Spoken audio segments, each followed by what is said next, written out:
Hello designers, Dawn Lang with your tip of the day.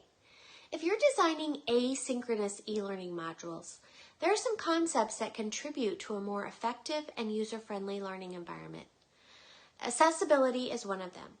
Accessible e-learning refers to the design and delivery of content in a way that ensures it can be easily accessed and understood by all learners, including those with disabilities. This includes creating content that accommodates various learning styles and is compatible with assistive technologies like screen readers and includes closed captioning. Your goal is to provide an inclusive experience, eliminating barriers for learners with diverse needs and abilities.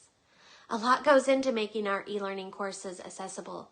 As you design and develop your next course, ensure you're designing for learner accessibility. And that's my tip of the day.